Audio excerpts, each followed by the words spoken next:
que piensan más allá de los titulares. La contingencia va más allá de los titulares. Son las conversaciones que importan en Cuatro Cabezas. Conversábamos más temprano que esta guerra arancelaria que ha creado Donald Trump va a encarecer el costo de la vida en todo el mundo, va a venir inflación y subamos a esto las cuentas de la luz que volverán a subir, mala noticia en el segundo semestre. Para conversar de esto, explicarlo, digerirlo, estamos con Humberto Verdejo, ingeniero civil en electricidad, académico de la Universidad de Santiago, asiduo de este micrófono, pero ahora está en vivo y en directo. ¿Qué tal, Humberto? Bien, ¿y tú? Todo muy bien. Muchas gracias. Ya. ¿Cuánto van a subir la luz y por qué va a subir la luz en el segundo semestre? A ver, de acuerdo a lo que dijo el ministro el viernes en la tarde y los datos que reportó la Comisión Nacional de Energía al final del día, la tarifa va a subir entre un 5 hasta un 10, depende de la comuna del país. Pero esto responde a lo que tiene que ser, porque si nosotros recordamos que en enero terminó el proceso de normalización tarifaria, si nosotros miramos hacia atrás, en marzo del 2024 estábamos con un peligro, un alza de un 150%. ¿Verdad? Entonces la autoridad implementó un mecanismo de descongelamiento progresivo y normalización tarifaria para comenzar a devolver la plata que se le debe a los generadores. Esto terminó en enero, es decir, a partir de enero del 2025 todos estamos pagando lo que corresponde y al mismo tiempo estamos pagando lo que le debemos a los generadores, y es con una ventana de tiempo hasta el 2035. Entonces lo que viene de en adelante es lo que debiese ocurrir siempre, que los precios de la energía, en este caso que es el 70% de la tarifa, recordemos que la tarifa tiene 70% precio de energía, 10% transmisión y 20% distribución. El precio de energía, de acuerdo a lo que está establecido en la ley, se actualiza cada 6 meses y la actualización de julio corresponde al proceso, digamos, que está establecido en la ley eléctrica. Y siempre se reajusta, ¿no? Correcto, porque al final del día ese 70% que pagamos la tarifa responde a los contratos de suministro entre las empresas generadoras y distribuidoras. Y ese precio, ¿verdad?, que a nosotros se traspasa a pesos, los contratos están definidos en dólares por unidad de energía. Entonces el tipo de cambio siempre nos va a jugar una mala pasada, en este caso si es que es muy alto. Ya que ha estado acá desde 9.26 a 1.000, ahora 9.48 y que pagan mañana a 1.000 de nuevo. O sea... Ahora, hay que poner sobre la mesa también que la actualización del dólar no es el dólar del día anterior, sino que es el promedio de 6 meses con un rezago de 3 hacia atrás. Entonces, en el fondo, el promedio del dólar de ahora que se usa la fijación de julio de 9.60 y la de enero fue de 9.30. Ya, y no sé si se estudia eso, pero ¿ha habido algún tipo de eficiencia energética impuesta por las tarifas dentro de los consumidores? Digo, voluntaria, o sea, la gente está consumiendo menos electricidad. A mí me ha pasado que voy apagando las luces a cada rato porque tengo internalizado, después de toda la discusión que hubo, que la luz iba a subir, que ya no iba a ser barata.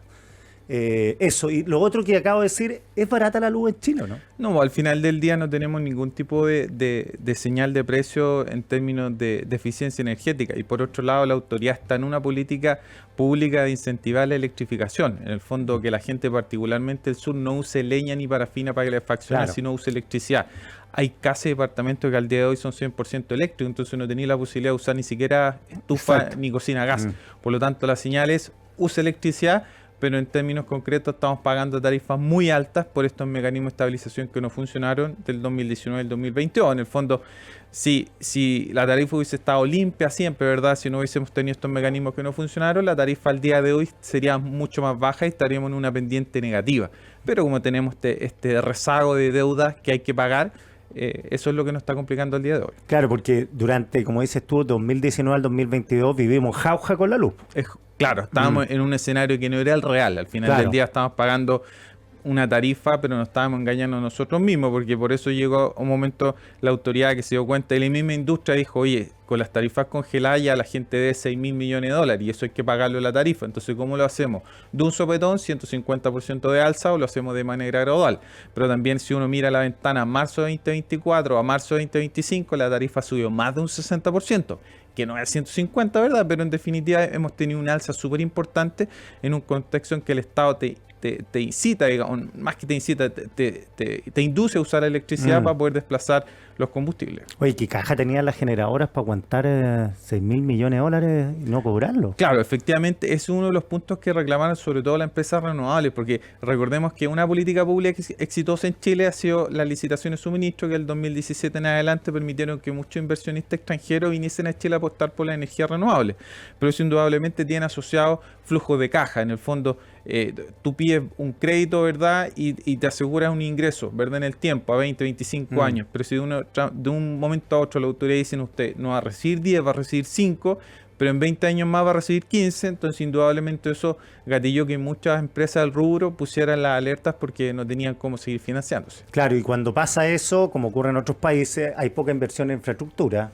Es correcto, y ahí aparece el concepto de incerteza jurídica. Claro. Una de las cosas que de una otra manera era positivo para nuestro país es que las reglas eran claras. Y desafortunadamente, producto de la coyuntura, las tarifas eléctricas, el subsidio, la autoridad ha tratado de modificar en el corto plazo las reglas definidas por el propio Estado. Pero ahí, de una otra manera, uno puede decir, ¿es bueno cambiar las reglas? Sí, es natural revisar la regulación, pero eso tiene que ser con una mirada hacia adelante. En el fondo, claro, si los contratos ya están firmados, esos contratos hay que respetarlos. Si tú le pones regla, una cancha donde moverse una empresa, eso hay que respetarlo, porque al final del día, si tú cambias de manera retroactiva la regulación, eso siempre se traduce en incertidumbre regulatoria. Estamos conversando con Humberto Verdejo, ingeniero civil en electricidad y académico de la Universidad de Santiago. Esto a partir de las cuentas de la luz que van a volver a subir en el segundo semestre. Podrían ser entre 5 y 10%. Humberto, el famoso tema de la carretera esta eléctrica, ¿repercute también en que los precios sean más altos si hubiese un flujo de los generadores podrían distribuir? ¿Bajaría el precio? No, porque son dos cosas, uno el mercado diario y uno el mercado de los contratos. Ya. Otra política pública exitosa también es la de los contratos de suministro, que en definitiva al usuario de a pie, el de la casa, el del barrio, ¿verdad? La autoridad definió que para evitar que la volatilidad de los combustibles, del dólar o que fallara en las carreteras eléctricas se estableciesen precios en el largo plazo, a 15 o 20 años, que esos son los contratos de suministro. Entonces, al día de hoy, independiente que falte infraestructura eléctrica, independiente que falle los combustibles, que el tipo de cambio se dispare, el precio del contrato es el que está establecido y ese no va a cambiar. Sin perjuicio que eso tiene otras desventajas. Pero en el corto plazo, ¿verdad? Los clientes que pueden negociar en el precio día a día, ellos sí se ven perjudicados, que falten carreteras eléctricas y en este caso las energías renovables que se pierden durante el día, sobre todo en la zona norte donde no hay infraestructura. Hay que recordar que el sistema eléctrico chileno es una columna vertebral larga que sigue la geografía del país. Entonces, si no tienes carreteras eléctricas, ¿verdad? La única alternativa que hay es perder la energía y eso es lo que nos está pasando al día de hoy. Entonces, sin infraestructura eléctrica, ¿verdad? Indudablemente tenemos como el freno de mano para seguir avanzando en la transición energética. Sí, lo que yo he visto por la prensa es que hay más inversión en el almacenamiento energético, o sea, es poder guardar esa energía por ejemplo, la solar que se produce en el día, almacenarla y después poder distribuirla, pero la distribución es el problema. Claro, recordemos que la cadena de suministro tiene 3 etapas: generación, donde se produce; transmisión, donde el uso de las carreteras eléctricas; y la distribución. Por ejemplo, el evento de febrero, el corte de suministro, fue que se cortó la carretera eléctrica. Los cortes de suministro hace 2 semanas atrás fue porque llovió un poquito. Entonces, los fenómenos son distintos, pero al final del día el usuario es el perjudicado. Particularmente, como tú dices, en el segmento de distribución no se ha hecho nada desde los 80. En el fondo tenemos una regulación añeja, súper antigua, y que al final del día el usuario ve tarifas muy costosas, ¿verdad? Y de nuestra manera llueve un poquito, hay un poco de viento y la luz se corta. Yo en la zona norte de la región metropolitana y ya particularmente sin lluvia se nos corta la luz. No podía creer lo que se cortara la luz. Exactamente, mira, ¿qué viene ahora en adelante? ¿Verdad? Tenemos un escenario de una actualización de tarifa al alza producto del tipo de cambio principalmente en julio. Estamos entrando a la época del año donde debiese llover, ¿verdad? Y esperemos que las redes de distribución particularmente respondan mejor que el año pasado. Pero por otro lado también es importante transparentar que falta una componente que es congelar, ¿verdad? Porque hablamos del precio de la energía, el 70% de la tarifa, el 10% de la distribución, el 10% de la transmisión, pero el 20% de la distribución también se congeló. Y de una otra manera no se notó mucho porque siempre fue el precio de la energía que el 70% de la tarifa lo que más sonó. Pero el 2019, producto de un cambio regulatorio, se congeló también la remuneración de las empresas distribuidoras. Y que por 43 meses tuvieron el precio congelado, ¿verdad? Y eso también generó una deuda. Y esa componente se descongeló en mayo del año pasado. Y a partir de julio del 2024 comenzamos a pagar lo que corresponde en las 3 componentes. Pero al día de hoy falta por la autoridad resolver qué pasa con esa deuda que se tiene con las empresas distribuidoras. Que dependiendo de quién lo calcule o cómo lo calcule, en el caso mío, yo estimo que son entre 700 y 900 millones de dólares que se le dé a la empresa distribuidora, y eso hay que pagarlo. Entonces, si uno ve lo que ha hecho en este caso la autoridad veces anteriores en que también se generan saldos pendientes con las distribuidoras, se definen cuotas en que la cuota no supere más allá del 10% de la tarifa. Ya. Entonces, estamos en un escenario en que queda una componente por descongelar para sanear totalmente la tarifa, pero que eso indudablemente va a ser también un incremento de la tarifa, que eso pudiese ocurrir durante el segundo semestre del 2025. Entonces, no es extraño que después de julio, que viene un alza entre un 5 y un 10, dependiendo de la comuna del país, estemos hablando de otro incremento de tarifa antes de que llegue el alza de enero del 2026, o la actualización de enero del 2026. Porque todo, como buena parte de la economía, se traspasa al usuario. Es correcto. El costo, digo. Y además, es importante recordar que el sector eléctrico se financia única y exclusivamente con inversión de privados. El Estado no tiene, existen empresas eléctricas chilenas, o sea, estatales. Y eso por una definición que se tomó en la década de los 80. Entonces, al final del día, ¿verdad? Si el Estado decide suspender o congelar las tarifas, ¿verdad? Esto se traduce en deudas que tienen intereses, y esa deuda al final del día hay que pagarla. Lo mismo que nosotros cuando pagamos un crédito hipotecario o refinanciamos un crédito con un privado. Claro, acá lo pecaminoso, por decirlo de alguna manera, es que los gobiernos de turno, porque fueron dos gobiernos, nunca nos preguntaron a los usuarios si queríamos que no pagar la tarifa. Si nos dicen, sabe que usted no va a pagar la tarifa ahora, pero le va a costar en 2 años más mucha plata, mucha gente hubiera dicho, sabe que prefiero pagar ahora, pero es como un impuesto que te metieron ahí sin preguntarte nada. Lo paradójico de todo esto, y que a mí me tocó participar en la discusión del momento, que el 2019, cuando se implementa este mecanismo de estabilización de tarifa, respondió al estallido social, y ahí no tenía mucho más que hacer. Era eso o ninguna otra alternativa. Y quizá a nadie le importó que no pagar la luz. Exacto. Pero en su momento también se le solicitó al gobierno de la época el subsidio, porque en el sector eléctrico no había subsidio. Estaba contemplado la ley, pero nunca se implementó. Se había implementado, pero no tenía una buena ejecución. ¿Y subsidio a las empresas? No, subsidio a la cuenta final. Al usuario. Al usuario final. Ya. Entonces, al día de hoy, el año pasado, ¿cómo se resuelve el hecho de subir la tarifa más de un 60%? Con un subsidio. Entonces, bueno, uno no puede ser capitán después de la batalla, pero en estricto rigor, la solución que se pidió el 2019 era un subsidio para evitar congelar la tarifa. La autoridad de la época no lo decidió, y la autoridad actual, que volvió a repetir los mecanismos de estabilización, responde también a la solución con un subsidio. Entonces, en definitiva, la gente está endeudada al día de hoy, estamos todos endeudados con las generadoras y con las distribuidoras, y la solución parece ser un subsidio, pero tampoco el Estado tiene los recursos para cubrir la totalidad de lo que pretende abarcar. O sea, en el fondo, que te costara 10, el Estado se pone con lucas.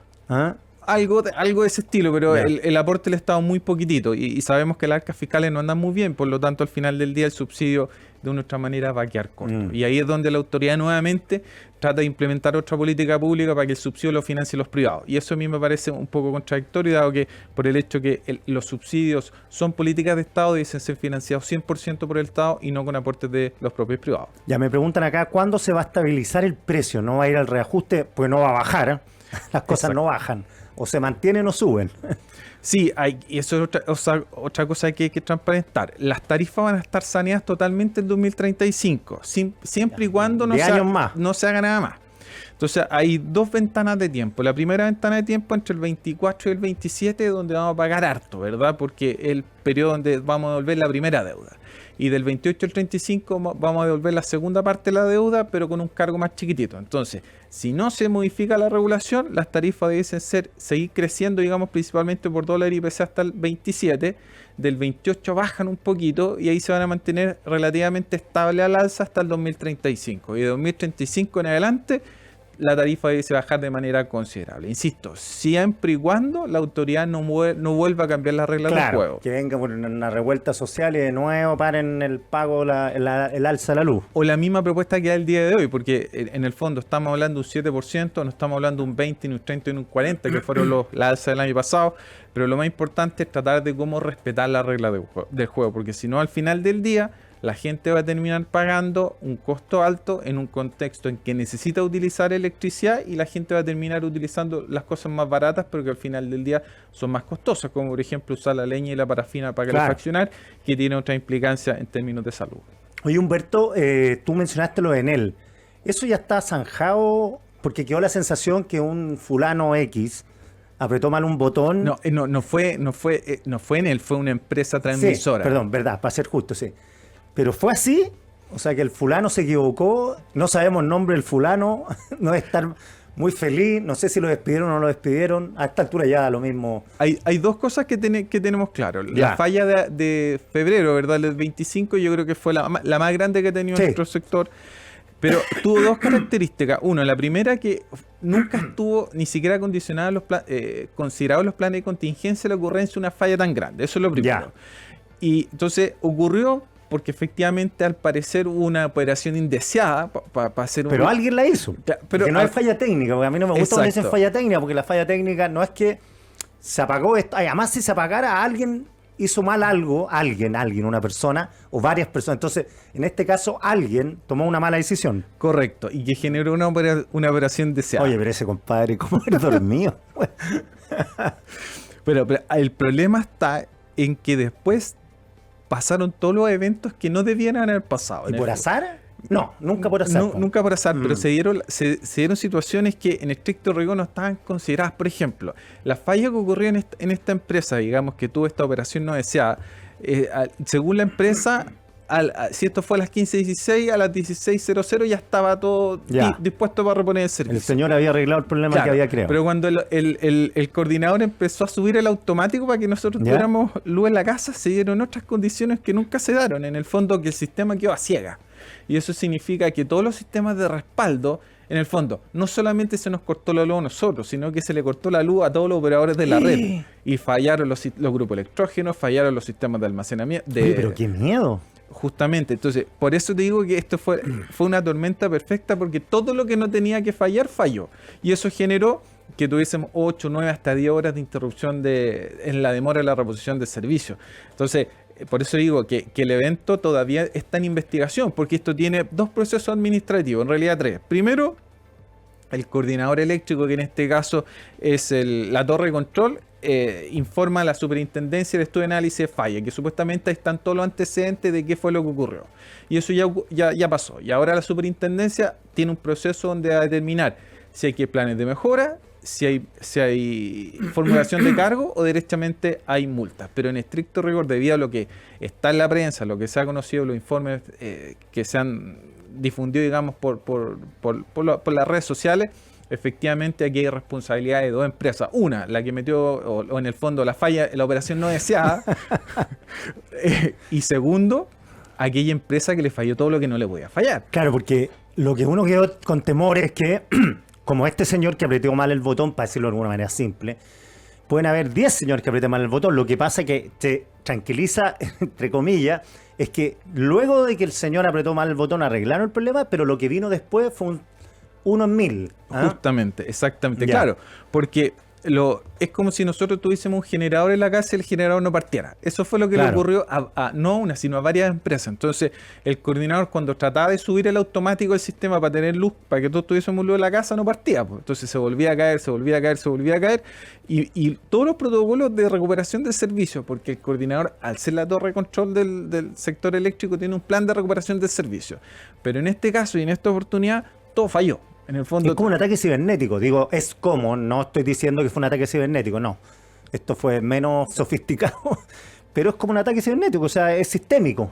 justamente hay una serie en Netflix que es muy buena que habla de esto. No sé si ¿Sí? la viste, Día Cero. Es muy, muy, Sí, muy, Día muy, Cero. muy, muy buena. Sí, Entonces, la estoy viendo ahora, voy como en el tercer capítulo. Pero es de una intervención cibernética Sí. que apaga Estados Unidos. En el caso nuestro, digamos, hasta el día de hoy, con los antecedentes que hay sobre la mesa, sabemos cuál fue el origen Claro. de la falla. Entonces no se puede hablar de ataque cibernético, pero el evento es parecido. En el fondo se apagó todo de un momento a otro, pero en el caso nuestro hubo comunas que tuvieron hasta 9, 10 horas sí, sin suministro. fatal, y hubo gente que se vio muy afectada. Oye, ¿y esto podría pasar de nuevo? O sea, como que se produzca la tormenta perfecta de nuevo. Mira, Porque si yo- pasó una, Yo creo que el coordinador eléctrico al día de hoy va a tomar todos los resguardos habidos y por haber para que esto no vuelva a ocurrir. Porque en estricto rigor nosotros nos vanagloriamos de tener un sistema seguro, resiliente, ¿verdad? Que avanzaba rápidamente en la transición energética, pero nos dimos cuenta que tenemos vulnerabilidades, porque ningún sistema del mundo va a ser infalible a todas las fallas. Pero particularmente en el caso nuestro se dieron todos los eventos que no se podían dar. Y fue una tormenta perfecta. Y me acuerdo cuando pasó que conversamos, tú también explicabas que por nuestra composición geográfica,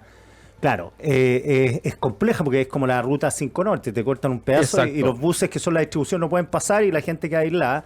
Y tampoco tenemos intercambio de electricidad con otros países como pasa en Europa. Justamente. Ahí toman relevancia los factores geopolíticos, ¿verdad? Porque en estricto rigor, una cosa es la solución técnica, pero el otro es cómo interactúan los países. Y también hay que recordar que dentro de las declaraciones que se dieron en diferentes instancias, también en Chile se pidió la conexión con Argentina. Hay una línea que es prácticamente como un alargador entre Chile y Argentina y el coordinador solicitó utilizarlo, pero en la práctica no funcionó. Entonces quizá una alternativa sería la interconexión regional, pero yo iría por fortalecer la infraestructura nuestra propia para tener un respaldo ante estos conflictos geopolíticos. Y en el ambiente ustedes no han sabido quién es el personaje que se equivocó, ¿no? No, la verdad que no. Porque alguien le escuché que dijo, no, es que era un ingeniero en telecomunicaciones, como diciendo que hacía con todo el respeto, pero no sé si eso tiene que ver. No, los ingenieros en telecomunicaciones son clave en la operación del sistema eléctrico. La persona que dijo eso estaba totalmente equivocada. O no me voy a hacer responsable de... Claro, porque todos le echan después al estudiante en práctica, la culpa, ya. Oye, Humberto, 1.000.000 de gracias por estar acá, muy interesante la conversación. Muchas gracias a ustedes, que tengan un buen día.